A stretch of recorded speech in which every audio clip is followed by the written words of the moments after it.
नहमदुहु व नुसल्ली अला रसूलिहिल करीम अम्मा बाद फ़अऊज़ु बिल्लाहि मिनश शैतानिर रजीम बिस्मिल्लाहिर रहमानिर रहीम।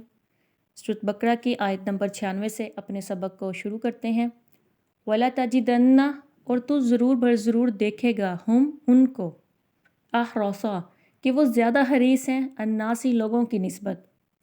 किस चीज़ पर हरीस है? अला हयात, ज़िंदगी पर, यानी लंबी ज़िंदगी चाहते हैं। कौन लोग चाहते हैं? तो इसका लिंक पिछली आयतों से जो हमने पिछले सबक में पढ़ा, मुख्तसरन हम रिवाइज करते हैं। क़ालू लन तमस्सना नारु इल्ला अय्यामा महदूदा, और वो ये भी कहते थे लन यदखुलल जन्नता इल्ला मन कान हुदन और नसारा, और यहूद नसारा ये भी कहते कि नहनु अबनाउल्लाहि व अहिब्बाउहु, कि हम ही उसके मुकर्रब हैं, हम ही अल्लाह के प्यारे हैं, और जन्नत में तो यहूद नसारा के सिवा कोई जा ही नहीं सकता, और हमें तो हरगिज़ आग नहीं छुएगी, अगर अजाब हुआ भी तो बहुत थोड़े दिनों के लिए। हालांकि अल्लाह ने उनके इस कौल के जवाब में ये भी फरमाया फ़तमन्ना वल मौता इन कुंतुम सादिकीन, बस तुम फिर मौत की तमन्ना करो अगर तुम सच्चे हो। और अल्लाह ने फ़ौरन अपने इस कौल के जवाब में अपना भी जवाब दिया, वलन यतमन्नहु अबदन, कि वो हरगिज़ तमन्ना नहीं करेंगे कभी भी, बिमा कद्दमत आइदीहिम, इस चीज़ की वजह से, अपने अमाल की वजह से जो उन्होंने आगे भेजे। और फिर अल्लाह ताला फरमाते हैं कि ये मौत की तमन्ना तो क्या खाक करेंगे, ये तो आम लोगों की निस्बत ज़्यादा हिर्स रखते हैं अपनी ज़िंदगी पर। वमिन अल्लज़ीना अशरकू, और वो ज़्यादा हरीस है मुशरिकों से भी। यवद्दु, वो चाहते हैं, अहदुहुम, उनमें से हर एक, लौ युअम्मरू, कि उसकी उम्र कर दी जाए, अल्फा सना, 1000 बरस। वमा हुआ, और नहीं है वो, बिमुज़हज़िही, उसको बचाने वाला, मिनल अज़ाबी, अज़ाब से, ऐन युअम्मर, चाहे वो जिस कदर भी जी ले। वल्लाहु, और अल्लाह ताला बसीरुन, देखते हैं, बिमा, जो कुछ यामलून, वो करते हैं। खुलासे तफसीर देखें कि वो लोग मौत की तमन्ना क्या खाक करते। आप सल्लल्लाहु अलैहि वसल्लम तो उनको हयात दुनियावी का हरीस और आम आदमियों से भी बढ़कर पाएंगे, और औरों का तो क्या ज़िक्र। हैरत तो ये है कि वो बाज़ मुशरिकीन से भी बढ़कर है, और उनकी ये कैफियत है कि उनमें हर एक शख्स इस कदर हवस में है अपनी उम्र के बारे में कि वो चाहता है कि उम्र 1000 बरस जिए। और भला बिलफ़र्ज़ अगर उनकी इतनी उम्र हो भी जाए तो क्या ये अमर अज़ाब से बच जाएंगे? अल्लाह के अज़ाब से क्या उनकी लंबी उम्र उन्हें बचा सकती है? क्योंकि अल्लाह के पेश नज़र उनके सब अमाल है, और जो अल्लाह ताला देखते हैं, और इसी पर उनको अज़ाब मिलने वाला है। कुल, कह दीजिए, मन काना अदुव्व लिजिब्रीला, आप कह दें कि जो कोई हो दुश्मन लिजिब्रीला, जिब्राईल अलैहिस्सलाम का, फ़इन्नहु, सो बेशक वो तो, नज़्ज़लहु, उसको उतारता है, अला क़ल्बिका, आपके दिल पर, बिइज़्निल्लाह, अल्लाह के हुक्म से। यानी कुरान पाक हज़रत जिब्राईल अलैहिस्सलाम उतारते हैं हज़ूर अकरम सल्लल्लाहु अलैहि वसल्लम के दिल पर अल्लाह के हुक्म से, मुसद्दिक़ल, और वो सच भी बताती है, लिमा, उस चीज़ के बारे में, बैना यदिही, जो उससे पहले थी। यानी कुरान पाक तस्दीक करती है उससे पहली किताबों की। व बुशरा, और खुशखबरी है, मोमिन लिल मोमिनीना, मोमिनों के लिए कुरान पाक में खुशखबरी है। मनकाना, जो कोई हो, अदुव्वन, दुश्मन, लिल्लाह, अल्लाह का, व मलाइकतिही, और उसके फ़रिश्तों का, व रसूलिही, और उसके पैगम्बरों का, व जिब्रीला, और जिब्राईल अलैहिस्सलाम का, व मिकाला, और मिकाइल अलैहिस्सलाम का, फ़इन्नल्लाह, पस बेशक अल्लाह, अदुव्वल, दुश्मन है, लिल काफिरीना, काफिरों के। अच्छा, जब यहूद को ये पता चला कि नबी करीम सल्लल्लाहु अलैहि वसल्लम पर जिब्राईल अलैहिस्सलाम वही लाते हैं, वही यानी कुरान पाक जिब्राईल अलैहिस्सलाम के ज़रिए आता है आप पर, तो उन्होंने कहा, अपनी फिर हुज्जतें और दलीलें उन्होंने पेश की ना मानने की। उन्होंने कहा कि हमारी अदावत है हज़रत जिब्राईल अलैहिस्सलाम से, तो हमारी अदावत है। वजह क्या है? कि हमारी कौम पर कुछ ऐसी मुश्किलात और वाक़ियात आए जो जिब्राईल अलैहिस्सलाम के ज़रिए से ही आए। हमें तो मिकाईल अलैहिस्सलाम पसंद है, क्योंकि वो बारिश का इंतज़ाम करते हैं और मखलूक को रोज़ी पहुँचाने का काम करते हैं। अगर वो वही लाते तो हम मान लेते।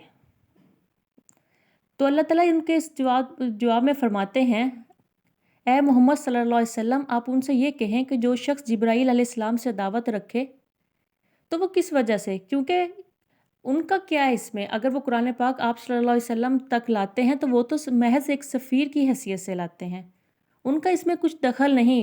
वो तो अपने काम को सफ़ारत के तौर पर अंजाम देते हैं। उन्होंने ये कुरान आपके क़ल्ब तक पहुँचा दिया, ये खुदावंदी हुक्म से, तो लाने वाले की खसूसियत क्यों देखते हो? अलबत्ता ख़ुद कुरान को देखो। کہ وہ کیسا ہے۔ اس کی یہ حالت، اس کی خود اپنی حالت دیکھو قرآن کی، کہ وہ تصدیق کر رہا ہے اپنے سے قبل آنے والی آسمانی کتابوں کی، اور رہنمائی کرتا ہے مصالحہ کی، جو ضروری مسائل ہوتے ہیں ان کی، اور خوشخبری سناتا ہے ایمان والوں کو، جو وہ اپنے ایمان والے جو نیک عمل کرتے ہیں ان کے بدلے وہ ان کو خوشخبری سناتا ہے۔ بس قرآن ہر حال میں کتاب سماوی اور قابل اتباع ٹھہرا۔ پھر جبرائیل علیہ السلام کی عداوت سے اس کو نہ ماننا، یہ تو پھر ایک حماقت ہے۔ اب رہا خود مسئلہ عداوت جبرائیل کا، سو اس کا فیصلہ یہ ہے کہ حق تعالیٰ کے نزدیک خود اللہ تعالیٰ سے عداوت رکھنا، یا اس کے دوسرے ملائکہ سے، یا اس کے رسولوں سے، یا خود میکائیل علیہ السلام سے، جن کی دوستی کا یہ دم بھرتے تھے کہ میکائیل علیہ السلام اگر قرآن پاک کو لائیں تو پھر ہم مانیں۔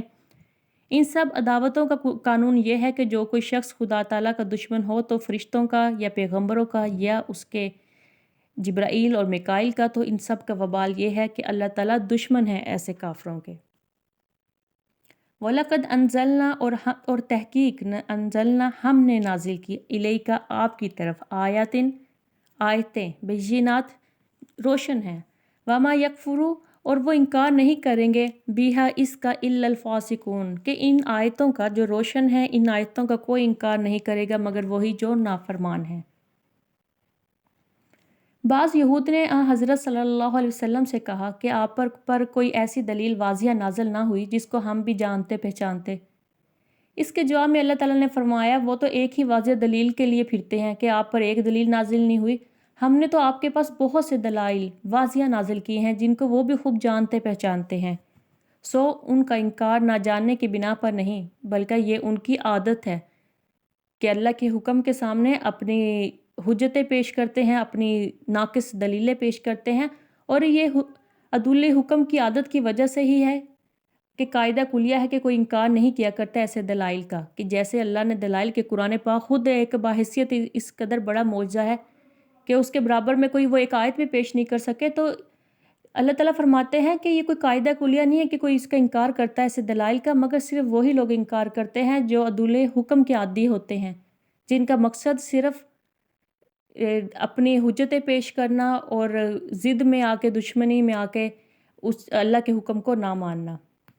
اَوَكُلَّمَا، کیا جب کبھی وہ، عَاهَدُوا باندھیں گے، عہدن کوئی عہد، کیا جب کبھی باندھیں گے کوئی وعدہ، نَبَذَهُ تو وہ اس کو پھینک دے گا، فریقٌ ایک گروہ، منہم ان میں سے، بل اکثرہم بلکہ اکثرہم ان میں سے اکثر، لا یؤمنون ایمان نہیں رکھتے۔ تو اللہ تعالیٰ یہاں پہ ان کا وعدہ یاد دلاتے ہیں یہود کو، جو انہوں نے عہد کیا تھا حضور اکرم صلی اللہ علیہ وسلم پر ایمان لانے کے لیے تورات میں، تو انہوں نے خود عہد لینے سے ہی صاف انکار کر دیا۔ اس کے متعلق ارشاد ہے، کیا اس عہد لینے سے ان کو انکار ہے؟ ان کی تو یہ حالت ہے کہ انہوں نے اپنے عہدوں کو کبھی، جو وعدے تھے ان کو کبھی انہوں نے پورا ہی نہیں کیا، بلکہ جب کبھی بھی ان لوگوں نے دین کے متعلق کوئی وعدہ کیا، ضرور اس کو ان میں سے کسی نہ کسی فریق نے نظر انداز کر دیا۔ بلکہ ان تعمیل عہد نہ کرنے والوں میں زیادہ تو ایسے نکلیں گے جو سرے سے اس عہد کا یقین ہی نہیں رکھتے، تو سو تعمیل کرنا تو فسق تھا ہی، یہ یقین نہ کرنا اس سے بڑھ کر کفر ہے۔ اللہ جو فرماتے ہیں بل اکثرہم، بلکہ ان میں سے اکثر، لا یؤمنون ایمان نہیں رکھتے، مطلب اکثر ایمان نہیں رکھتے، تو ایک گروہ ایسا بھی ہے، اس کی تخصیص کر دی گئی، اس لیے کی گئی کہ بعض ان میں ایسے بھی ہیں کہ ان عہد کو پورا بھی کرتے تھے، حتیٰ کہ آخر میں جناب رسول صلی اللہ علیہ وسلم پر وہ ایمان بھی لے کے آئے۔ آج کا سبق یہیں تک تھا۔ جزاک اللہ تعالیٰ ہم سب کو عقل و فہم عطا فرمائے، اور اللہ ہم سب کا حامی و ناصر۔ اللہ حافظ۔